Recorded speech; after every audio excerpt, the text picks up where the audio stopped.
Это актуальное интервью в студии Петр Васильев. Здравствуйте. Гость нашей студии сегодня Николай Бочков, первый заместитель председателя правительства Республики Саха-Якутия. Николай Владимирович, здравствуйте. Здравствуйте, Петр. Давайте поговорим сначала о радостных моментах, о приятных. В этом году строительная отрасль нашей республики отмечает сразу два больших праздника, две значимые даты. Это 90-летие отрасли и 70-летие Дня строителя в нашей стране. С какими итогами отрасль подходит сегодня к этим двум знаменательным датам? Здравствуйте, Петр, еще раз. В первую очередь, как вы отметили, так как празднуем два больших юбилея, у нас на самом деле еще и третий юбилей есть. Это 100-летие нашего героя социалистического труда Михаила Семеновича Сергеева. Я прежде всего хотел бы поздравить всех работников и всех причастных, кто работает в этой отрасли, с этими знаменательными датами, ветеранов отрасли, пожелать крепкого здоровья, успехов, дальнейших исполнений всех планов намеченных. Отрасль для нас, она является одной из основополагающих как в стране, так и в регионе, дает большое количество рабочих мест, и запускает множество цепочек производственных в экономике, потому что на стройку завязано очень много смежных отраслей. Если говорить об итогах, безусловно, отрасль за последние 10 лет, мы говорим о том, что ввод жилых объектов, жилых площадей составил порядка 6,3 миллиона квадратных метров. Если говорить про ввод социальных объектов, это порядка 522 объектов мы ввели за последнее десятилетие. Это почти 21,6 тысяч мест в школах, это 11,8 тысяч мест в детских садах, порядка 60 спортивных объектов, 90 культурных объектов, и более 130 объектов здравоохранения. Я думаю, что это достаточно хорошие результаты, высокие результаты, если сравнивать, безусловно, предыдущие периоды строительства.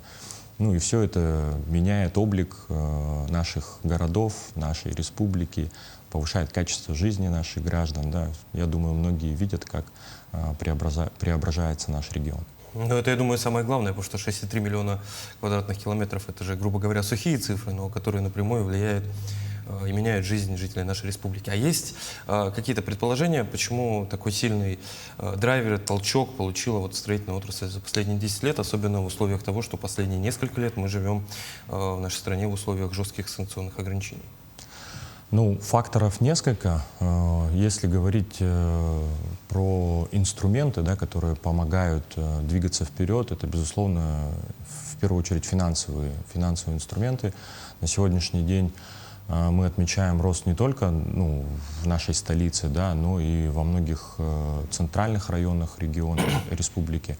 Если говорить про топ-5 наших районов, которые сегодня занимают первые места, это по вводу жилья, это Мегино-Кангаласский район, у нас порядка 240 тысяч квадратных метров введено. Алданский район на втором месте, 208 тысяч квадратных метров. Чурапчинский район, где-то 170 тысяч, Ленский район, То есть в этих центрах тоже идет активно стройка. Помогает этому всему проектное финансирование, например, банковское, это один из инструментов, который помогает застройщикам сегодня. Партнерами основными здесь являются у нас и Сбербанк, структура Дом РФ, Безусловно, льготная ипотека, дальневосточная и арктическая, порядка 35 тысяч семей у нас воспользовались за последние эти годы этим инструментом и улучшили свои жилищные условия. Такие инструменты, безусловно, нужны, они работают на всем Дальнем Востоке, и в Якутии, безусловно, тоже это является плюсом. Говоря о строительстве, невозможно не упомянуть программу переселения граждан из ветхого аварийного жилья. Традиционно одна из самых чувствительных тем для жителей республики. Сейчас завершается, насколько я знаю, программа на период с 2019 по 2025 год. Как обстоят дела? Вместе с этим еще и параллельно новая программа началась, насколько я понимаю. Да. Все верно вы говорите. Программа у нас утверждена была на параметры 19-25. Это порядка 52 тысяч граждан должны были у нас переселиться 3300 семей, это в этой, ну, то есть количество семей, которые должны улучшить свои жилищные условия, и 970 тысяч квадратных метров жилых площадей должно было быть построено и замещено. Если говорить о результатах этой программы, то по данным на июль месяц, да, текущего года она исполнена на 98%, это где-то 51 тысяча квадратных метров у нас расселена. И осталось, получается, где-то 1000 граждан у нас ожидают этого переселения. Это 7500 квадратных метров приходится на сдачу в третьем-четвертом квартале текущего года, и 7000 квадратных метров пойдут под денежную компенсацию. И вот федеральный центр завершения данной программы перенес на 1 сентября 2028 года. Мы планируем ее до конца текущего года полностью решить эту программу по домам, которые были признаны аварийными до 1 января 2017 года. Да. И если переходить как раз ко второй части вашего вопроса, да, то есть третий этап этой программы, он сформирован, и дома, которые признаны аварийными после 1 января 2017 года, например, на 2025-2026 год у нас по новой программе включается 160 многоквартирных домов в 19 районах нашей республики. Это где-то 32 тысячи квадратных метров. Где проживает у нас порядка 2000 человек, и срок реализации данной программы до 31 декабря текущего года.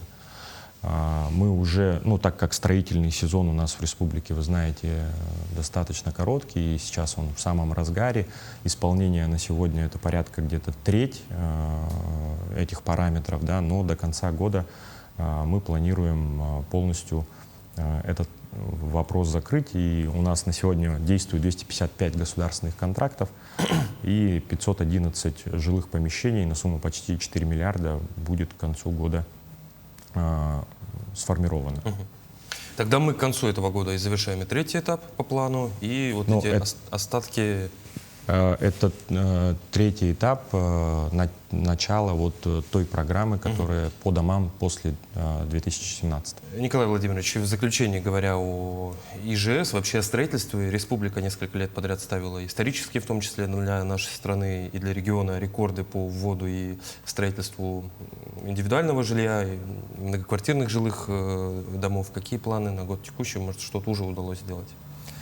Да, если говорить о планах текущего года, у нас параметры утверждены на 690 тысяч квадратных метров. Вот вы отметили уже, да, что рекорды ставились как раз в 2025 году. Это 809 тысяч квадратных метров мы ввели рекордные, что было, кстати, выше на 7% предыдущего года, 2024, где тоже был рекорд, да, обновленный. Вот в этом году, конечно, плановые параметры чуть ниже. Мы планируем ввести порядка 330 тысяч квадратных метров в многоквартирных домах и 360 тысяч квадратных метров индивидуальной жилой застройки.